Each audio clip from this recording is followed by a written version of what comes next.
Impatungpal ti Philippine Drug Enforcement Agency Cordillera ken Police Regional Office Cordillera ti ceremonial destruction kadagiti nakumpiskar nga illegal a droga ita atawan.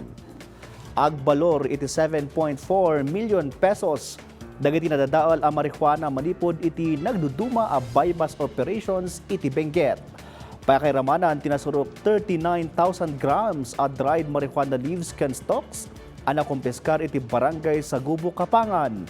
Agarup 3,000 grams sa dried marijuana leaves nakumpiskar met ijay barangay Bitagla, Trinidad. Ken agarup 20,000 grams ti dried marijuana leaves ken stalks nakumpiskar iti bypass operation ijay Kaponga, Tublay, Benguet.